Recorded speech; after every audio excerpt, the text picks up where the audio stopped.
back to Chickadee D&D. This is going to be the recap for session 8. So our party starts just a little bit outside the next town that they're going to. Walking up, getting closer, they notice that it looks pretty much the same, a bunch of stone buildings, but one big difference is that there is a moat around this one. However, at the end of the path, there is a bridge. And so they don't see there being any problem. As they get closer, they don't notice any guards. But just as they're about to put their first foot down on that bridge, a very strange looking fellow kind of pops up out of nowhere saying, "I wouldn't do that if I were you." So they ask why, and he sticks a stick right through it. It is an illusion. But he tells them, "You must pay the toll, and I will turn the bridge into a real bridge for you." So they start asking, how much is it going to be, pulling out their coin purse, and he says, "I don't want your coin. What else do you have to offer?" So they start offering things, but Harry quickly is like, whoa, like, we should ask what he wants. We're offering, expensive items and things like that, when maybe all he wants to hear is his father's voice telling him he's proud of him, and that's something I could do. And so the odd-looking fellow says, "Yeah, that'll work." And so using prestidigitation, Harry does exactly that. And the odd-looking fellow makes the bridge real, and they enter the town. Getting into town, they're not really sure what their next steps are, so they start kind of just wandering around. They find a marketplace, and of course, Drugar finds a tea vendor. So he walks up to the tea vendor, wanting to ask questions, but of course getting distracted by all of the bright colors, and so starts buying tea. He goes to grab his coin purse, and the tea vendor says, "I'm not interested in your coin. I want your secrets."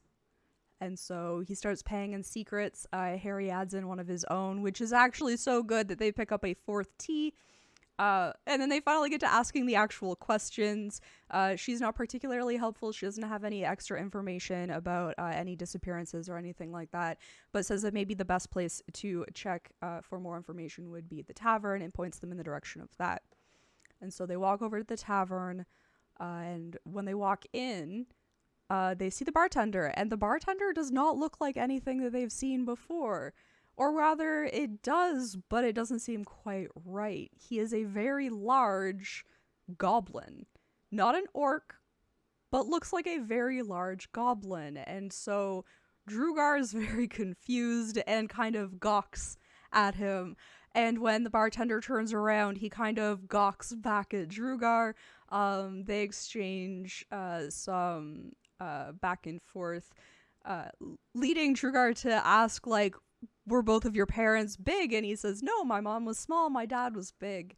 And of course, this leads both player and character to be a little confused and ask some weird questions. But eventually, Drugar buys a round of drinks, goes to reach for his coin purse, and the bartender, we now know his name is Grugel, says, "You must be new here, so let me let you in on a little something. Nobody here is going to take your coin.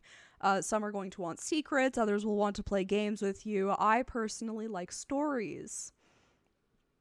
And so Drugar pays with a story, gets their pays for their drinks, but also for a little bit of information. The information that Grugel gives them is that goblin in the corner is actually the friend of the goblin who disappeared. And so they they go over to that table to start asking questions. They've bought a round of drinks that will include one for this goblin, and he can't really give any extra information because he is not the one who disappeared. And so they decide they're going to wait for his friend to get back. They learned that this goblin's name is Gat, and the one that they are waiting for, the one that disappeared, is Yagak. Grugel eventually brings over the drinks, and they decide that they're just going to wait for Yagak. So Harry and Drugar stay behind to wait. Latruda, wanting to blow off some steam, kind of take their mind off of the fact that they are in yet another mostly goblinoid town, goes out to find something active, looking for something like a fight club or some sports, something like that. And they do find a large group of people kicking a ball around, and they approach and ask, "What are you doing?" They say, "We're kicking a ball around. It's just for fun." But then Latruda's like, well, like, I could show you a game, and so teaches them what is basically rugby. They spend a couple of hours doing this, trying to get some of the bigger folks in to actually get some of that energy out, actually being able to tackle them and get a little physical. And they wear themselves out and they head back to the tavern. Meanwhile, Yagak shows up, sits down, joins the table. Latruda shows up shortly afterwards, and they get the information from Yagak that they're looking for, which is more about the information from wherever Yagak disappeared to. They have a pretty good feeling that it's back to their material plane, but they also get the information that there was some sort of time difference. Gat thought that Yagak was gone for 7 days, where Yagak thought he was only gone for 4.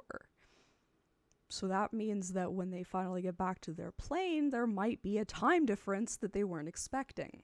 The last order of business that Latruda would like to take care of is the fact that they'd like to see the cart of the goods that these 2 goblins are carrying around, making sure that there wasn't like a magical item that disappeared Yagak and it is closer to like what they've experienced.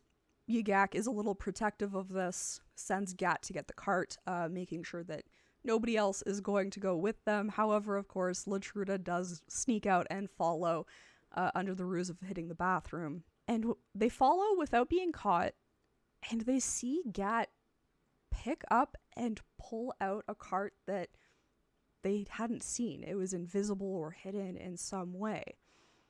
So after Gat goes back, Latruda checks out that place, can't find anything, sees tracks. It seems like there have been carts pulled in and pulled out, but they can't see any carts. So back at the tavern, Harry and Drugar start checking out the cart. Harry does a little bit of a vibe check, not finding anything on the cart, but does get a slight ping from Gat's pocket. Drugar finds nothing but the goods in the back. It's mostly like foodstuffs. When Latruda comes back, they decide that they're going to also try to take a more mundane look. And they do find something hidden, but it was just a dagger, nothing special, nothing magical. Harry does ask about the fob, which is the ping that they got, or that he got from Gat's pocket. Gat just says, it's my fob. It's the thing that keeps our cart safe. After that, Latruda goes in to grab a couple of rooms at the tavern, pays for them with a big juicy story, and goes right to bed. Drugar and Harry stay up drinking for a little bit, and after a couple of drinks, Drugar calls Harry over for his second lesson in speaking to animals. It goes about as well as you'd think, being in their state. Harry gets down on the ground to talk to Fox and instead falls asleep, so Drugar picks him up and takes him to bed, and they go to bed for the night. The next morning they wake up, both of them feeling pretty good despite drinking so much and for so long the night before. They grab breakfast and decide that they are going to try to travel with the goblins to the next city, kind of using them as a guide for making sure that they get there. And Yagak has pointed out on the map a bit closer to where that reappearing spot is. So they're going to check out the city and check that out. And that's where we end the session. So we're going to find out what happens on the road and perhaps what happens at the next city in the next session. So you'll have to catch that later.